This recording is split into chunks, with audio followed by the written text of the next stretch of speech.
This is Kirsten Myers Story, about navigating breast cancer with clarity and courage. This series honours the legacy of Kirsten Myers, who faced her diagnosis with determination, deep research, and an unwavering commitment to living fully for her family. Across these episodes, we'll explore the different layers of her time with breast cancer: medical treatments, nutrition, exercise, complementary care, family dynamics, and the power of self-advocacy. We'll bring you intimate conversations with her loved ones and informative discussions with her care team and medical experts. This podcast shares the real stories, the lessons, the moments of strength and clarity. Our hope is that by listening to Kirsten's story, women and families facing breast cancer can feel supported, informed and empowered to make choices that reflect not just their treatment plan, but their values, their bodies and their lives. I'm Peter Birch, and this is Kirsten's story. And it's shared so that no woman has to walk their own path alone.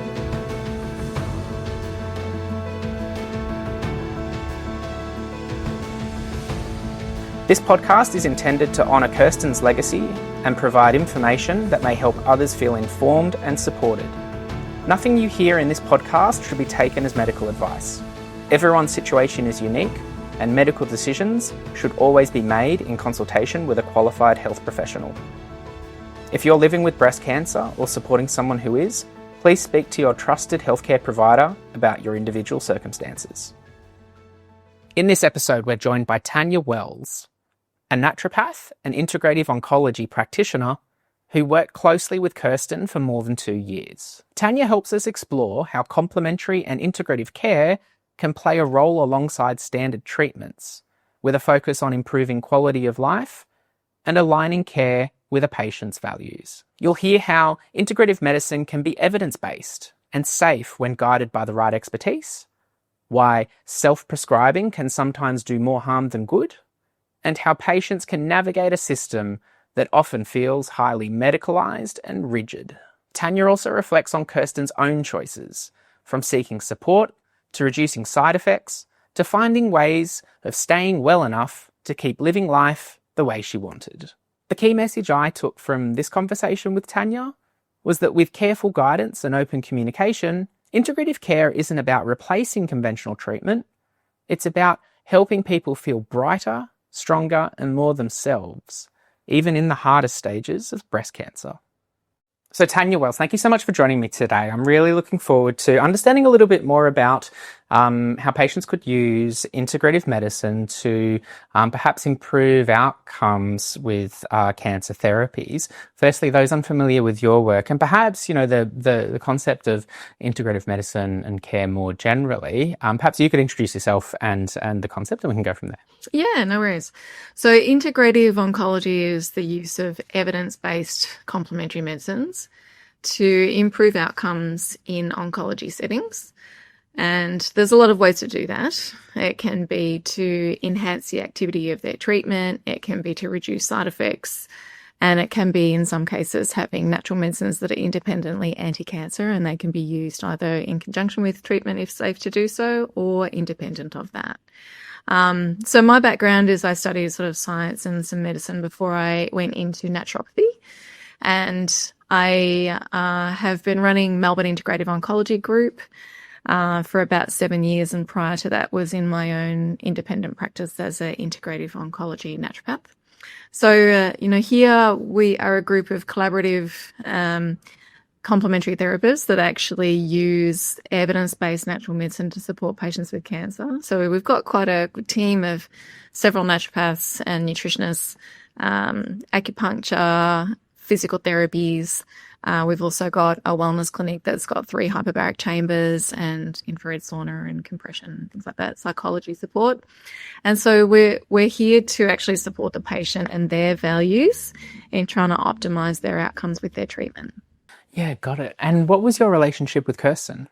So I saw Kirsten first in 2013. So I know that she was initially diagnosed in 2020, but I saw her at the point of her recurrence diagnosis. So I saw her for just over 2 years.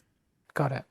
And, when we think about patients who receive, say, a standard care pathway around cancer treatments, from what, a patient might tell you, what are some of the most overlooked, I guess, impacts of those standard treatments and why they may come to you?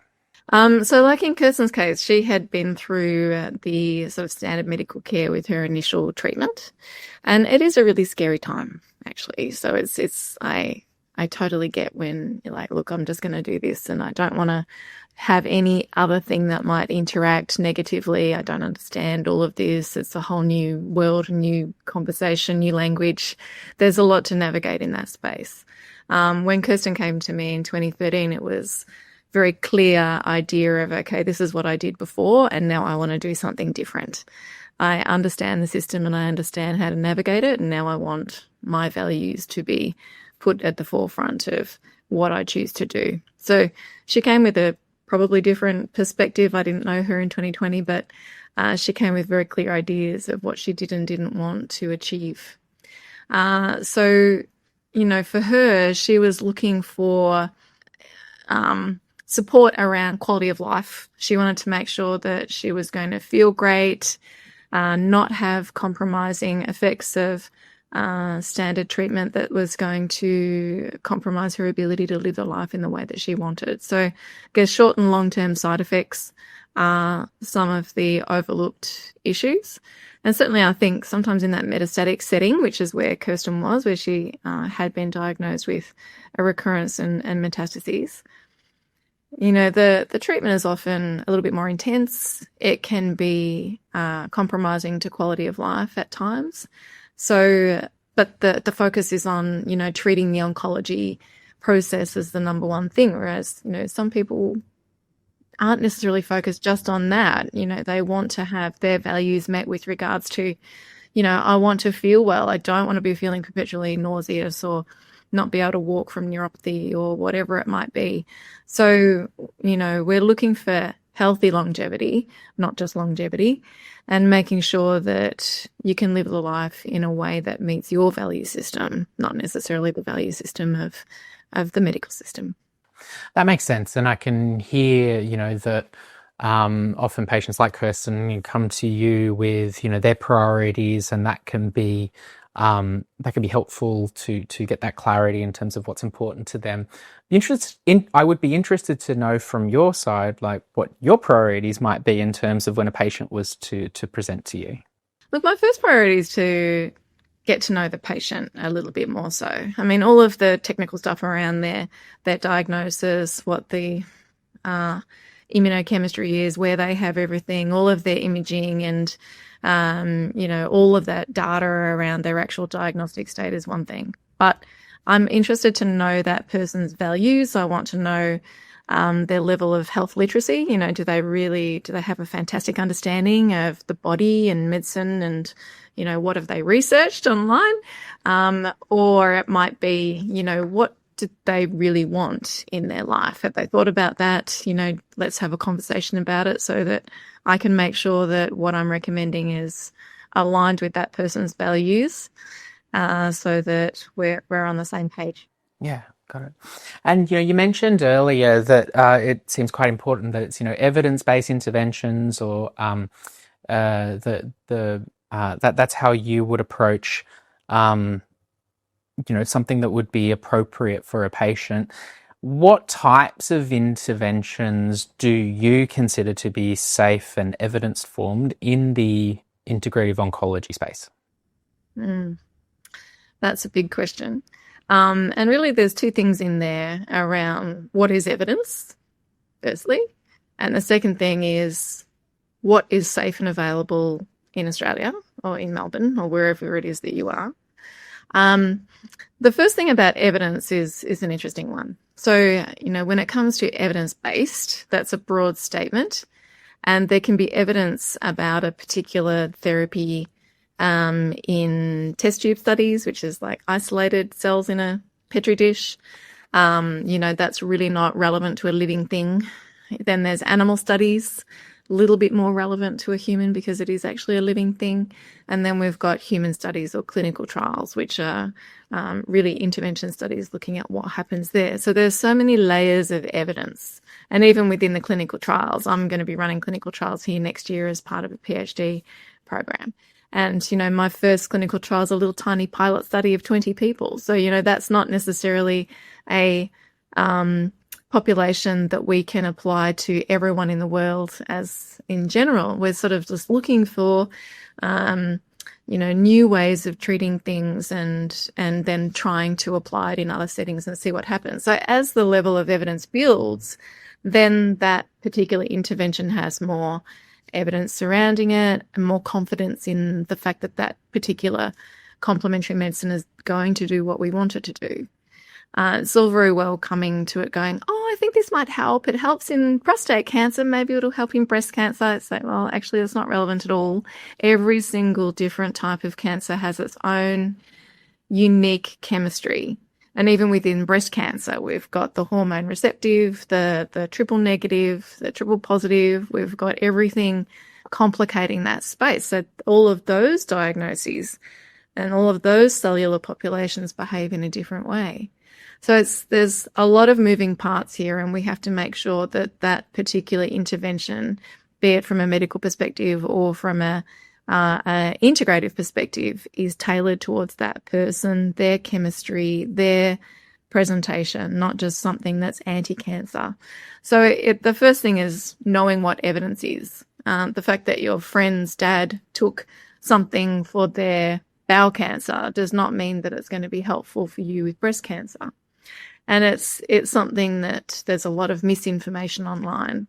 It's very tough to know when you're actually looking online about what is real evidence and what's not real evidence. Everything sounds compelling, right? And this is one of the things I say to patients is if when you're looking something up online and you feel an emotional response to the information that you're getting, it's not actual research. It's not science.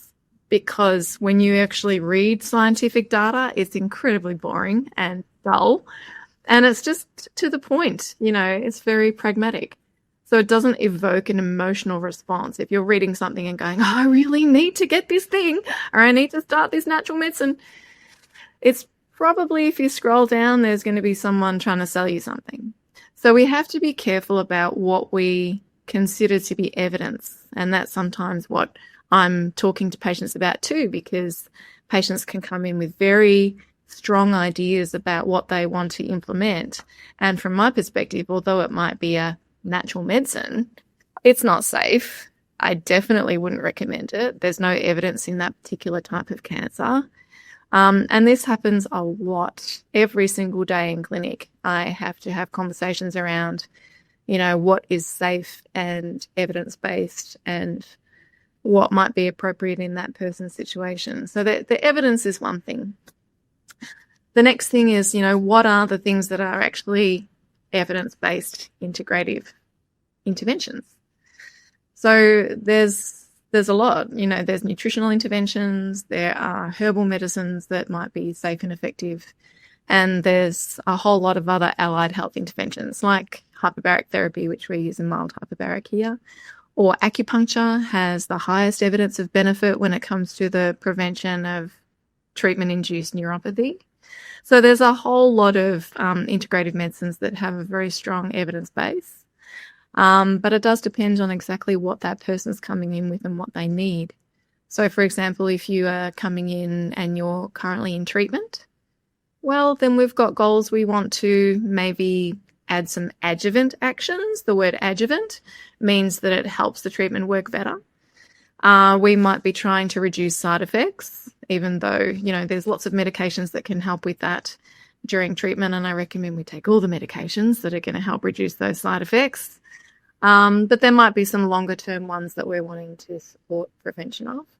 And then, if there's independently anti-cancer actions that we might be able to incorporate safely during treatment, then that's another opportunity there too, as well as treat the rest of the person. So not just, a cluster of cancer cells. There's a human in there that needs to be addressed, and all of the other body parts need to be supported too.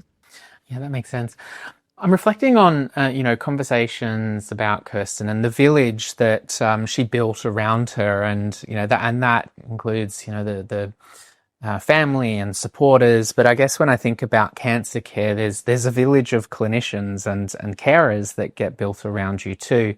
And so, when I imagine in your role, you would need to engage with, or at least be familiar with, oncologists and other clinicians and medical teams involved in a patient's journey. And I'm going to think that perhaps there might be some that would have varying levels of understanding and also perhaps skepticism around, say, complementary care. And in the center of that is the patient who, in the end, they're looking for the best possible outcomes for themselves. How do you navigate some of that complexity that might arise? Supporting the patient to navigate the system is one of the main things that we do, and or that I find I have to do. Yeah. It's a really tough space for a patient. It's, a situation in which I think the longer you've experienced what it's like in the oncology space, the more that you learn what you can and can't expect from each individual within your team. So, there's things that we can expect from our medical oncology or radiation oncology or surgeon as part of that medical team. But there's also things that are unrealistic expectations of them. They shouldn't be expected to understand all about integrative medicine. That's not their jam. I'm not expected to, I do understand a lot of what goes on in the medical system because I have to understand all of the interactions. But as far as, going through that sort of oncology experience trajectory, we do learn what we can and can't expect from each member of our team. So that's sort of one of the things that we try to fast track. When someone comes in here, we can say, look, you sound like you've got all of these expectations around the medical system. We're just going to clarify with you what the medical system can and can't offer. And this is where we need to bring in other people to be able to support you in the way that fits your value system. So, that's a good thing to learn, and to get your crew around you, a team of practitioners that can work together, or not, just appreciate what each other does. So, that's one thing, is that we do need to help the patient navigate that space. Some of what I do as well is, and certainly in Kirsten's case, is to think outside the square a little bit. I think when people first go into the medical oncology system, they have very high expectations about what, say, a medical oncologist can do, that maybe the medical oncologist can choose any drug they want to treat me. And I found this random journal article that talks about this particular drug in the treatment of my cancer. But unfortunately, the medical oncologist can't prescribe that because it's not what's regulated in Australia. And there are very strict guidelines about what a medical oncologist can and can't offer at what time, whether you're a newly diagnosed person or whether you've got metastatic presentation or palliative, then the rules change with each of those, and the treatments change. So it's a highly regulated space for them, which is hard. It's hard for the patient to understand, and it's hard for the practitioners to manage. But when it comes to fitting in within that, sometimes what we'll do is have the understanding of what that medical system can offer and go, there's this other medical professional who might be able to give you a different view. For example, it might be an interventional radiotherapist that we can refer you to rather than a standard radiotherapist within the hospital system. It might be, different counsellors, genetic counsellors, other services, people running clinical trials that we're aware of, all sorts of things where we might be able to connect a patient with other people. And we certainly did that in Kirsten's case too. Got it. One thing I think about sometimes with,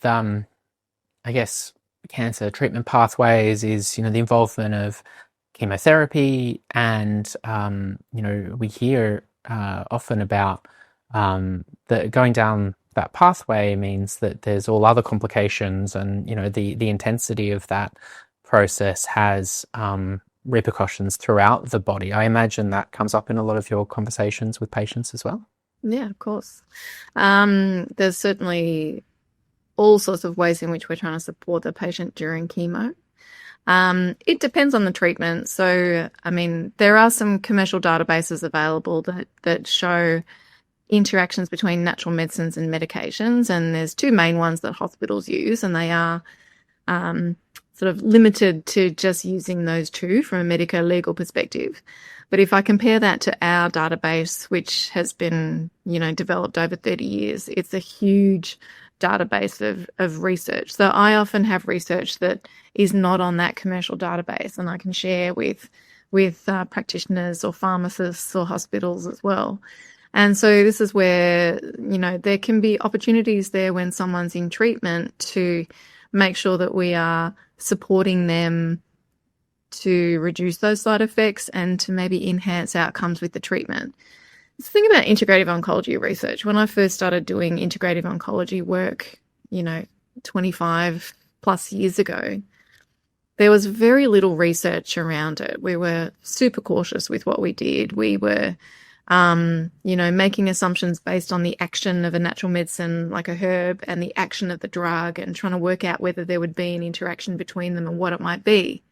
So it was a lot of guessing, and, patients were real guinea pigs back then. But now there's so much evidence, there's so much research. So now I can say, hey, here's some research that shows that in this situation, curcumin, turmeric, might be something that actually enhances the outcome with that treatment, and we should be implementing it on the same day as treatment. Whereas there are other chemotherapies, like the ones that are mostly used in the first cycle of treatment for someone who has breast cancer, the ACE protocol.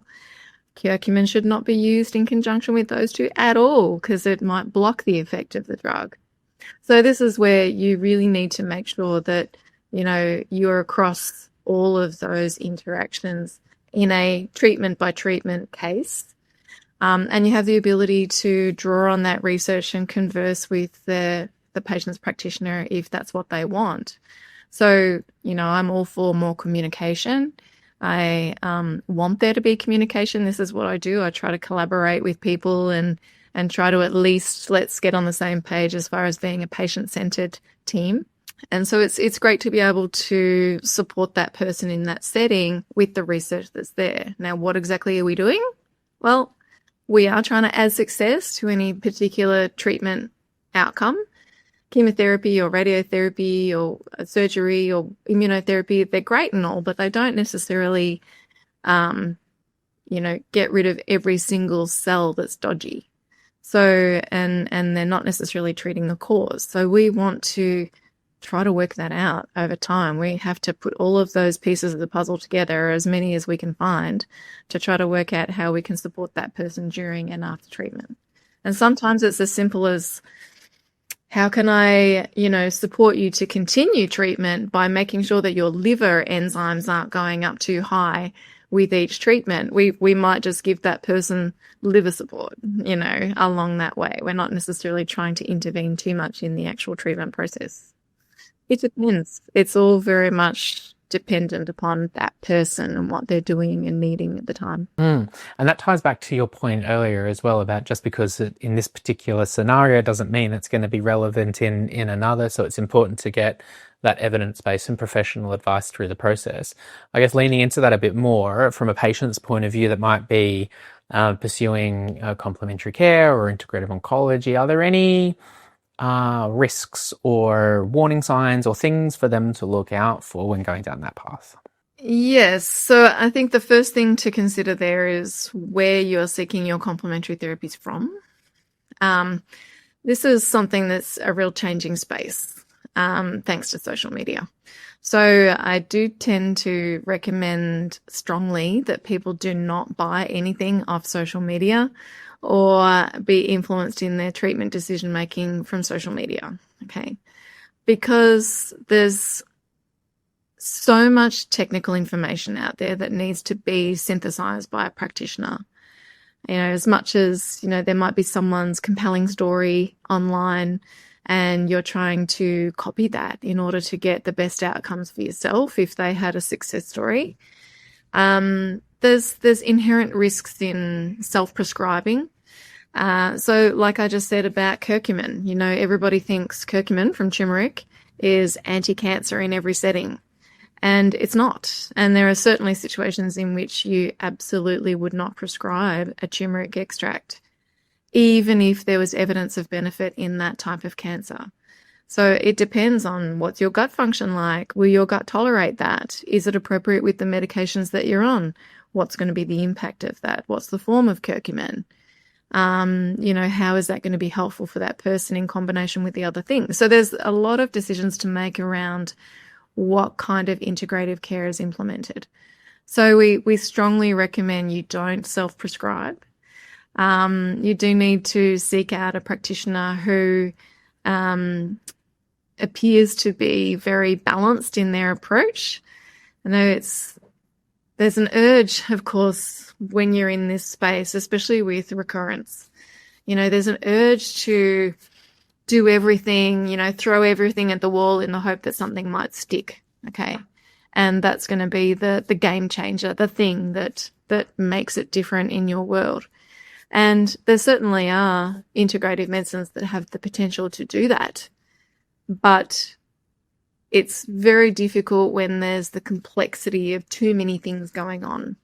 Most commonly when people come to see me and they're self-prescribing, I tend to significantly reduce the things that or recommend that they significantly reduce the things that they're self-prescribing because it might interact negatively with their treatment, or it's dangerous, or it's not appropriate. There's not enough evidence.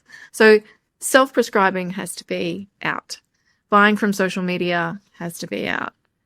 And it's can be very hard to do that because social media is compelling. We get emotionally involved in people's stories.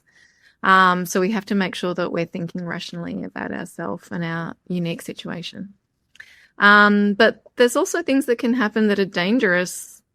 Complementary medicines can be dangerous. Natural medicines can be dangerous, even though they're natural.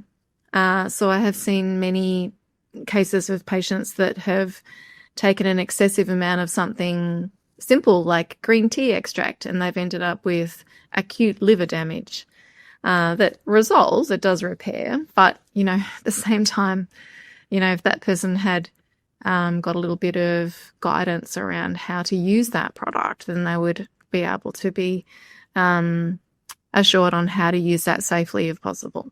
So there's a lot of things that can happen even if they're prescribed by another practitioner. We have to make sure that we're double checking those things. You also want to make sure that your practitioner is a qualified person. What are their qualifications, and in what way are they experienced in this field? It is really hard to find people who do have good, well-balanced qualifications that mean that they definitely have all of the safety issues across the front of their mind as well. So in thinking about Kirsten, her initial diagnosis was the hormone receptor positive, and then her recurrence was hormone receptor negative. Do those circumstances then change the type of complementary care that you would provide? Yes, definitely. So it's actually an interesting thing when that happens, and it happens more than you realize. And if you can indulge me, I'll just explain why that happens, because it is something that confuses many people, especially in breast cancer. So let's say you've got a cluster of cancer cells, a blob of cancer cells altogether, breast cancer cells. And when they're tested originally, we have a look at how many of those cells are hormone receptor positive, and it might be, estrogen 70%. So that means that 70% of those cells are receptive to estrogen, but there's still 30% that aren't, So there's always a mix of different kind of cells. It's called a heterogeneous population of cells. Hetero meaning different, geneous meaning genetically. So genetically, they're not all identical. There's slight differences between that cluster of cells. So then the treatment is going to be focused on the majority population. So the initial treatment is the protocol for hormone receptor positive cancer.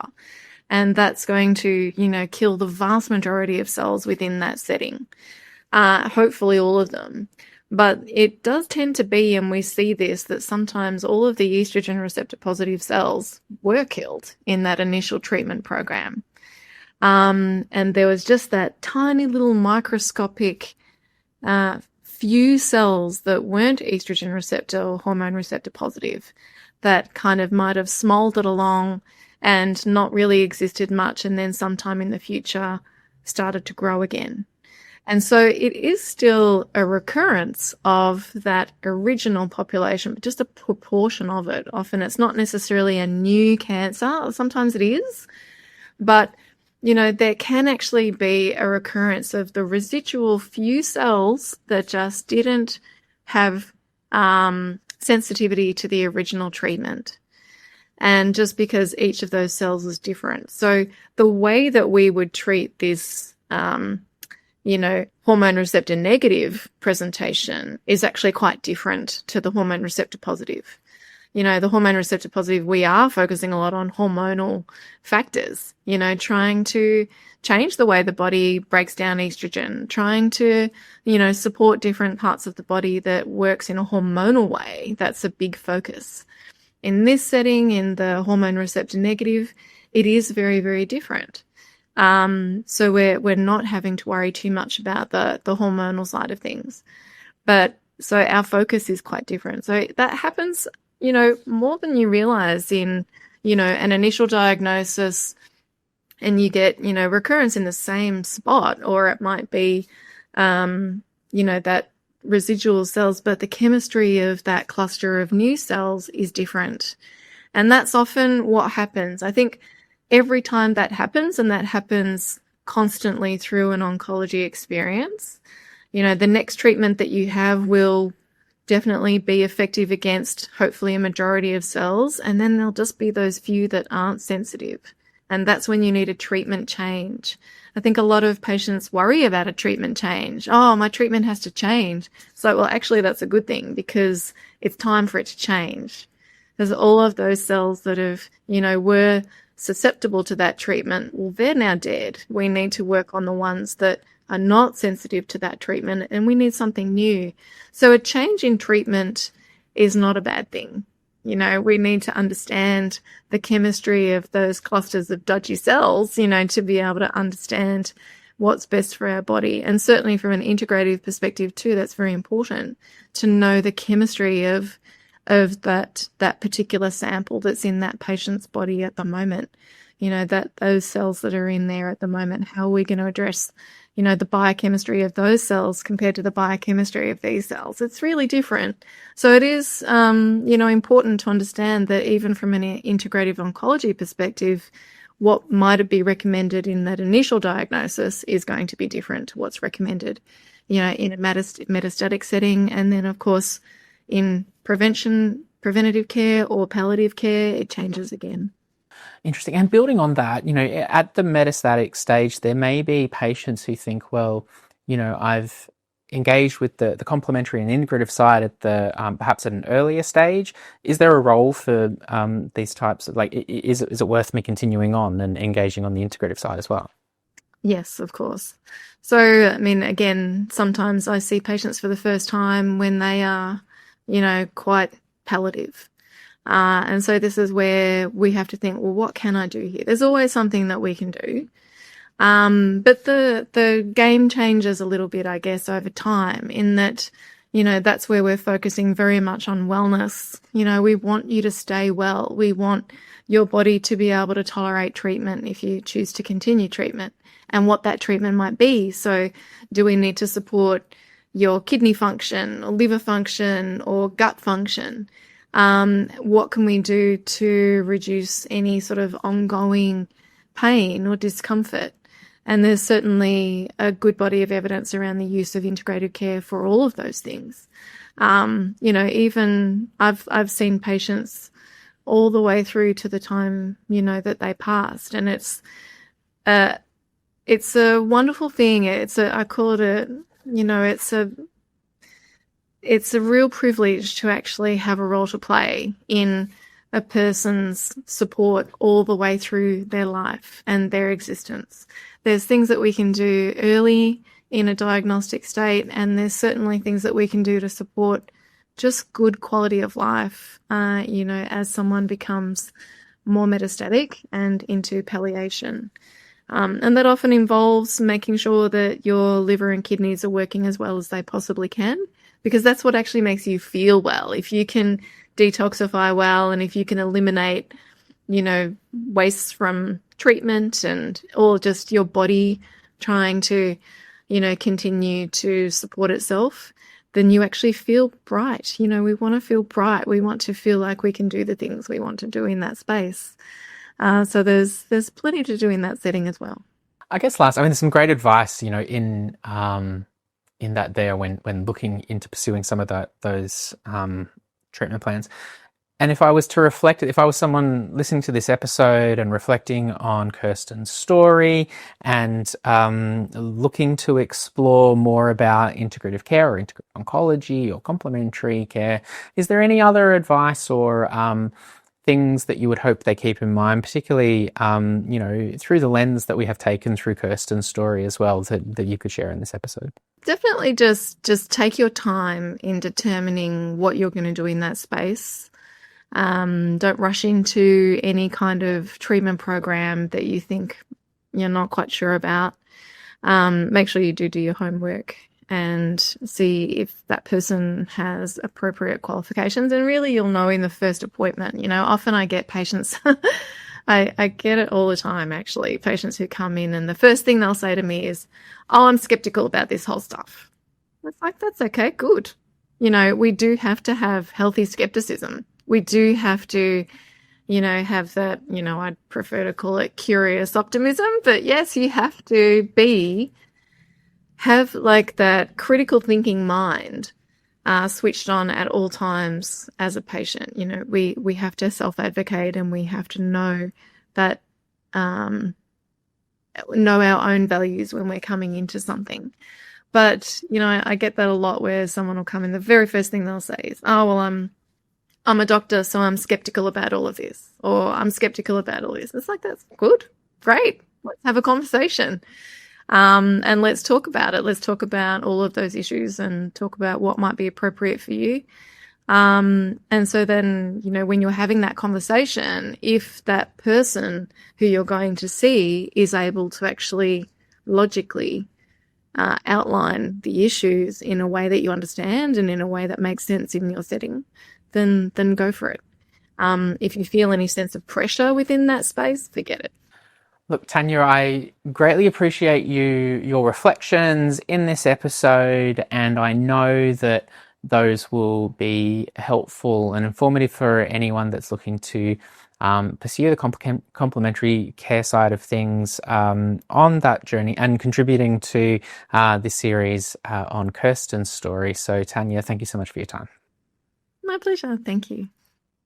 Thanks for joining us for this episode of Kirsten Myers Story. We hope this conversation got you thinking, or perhaps inspired, about living with courage, clarity, and connection. By sharing Kirsten's story, we hope that you or someone you love feel more informed, supported, and empowered along the way. You'll find more conversations in this series, and please share this episode with someone who'll get some value from it. Through these conversations and the village around her, Kirsten's story continues. If you'd like updates and more information, there'll be some links in the show notes of this episode and ways to continue Kirsten's legacy. I'm Peter Birch, and this is Kirsten's Story.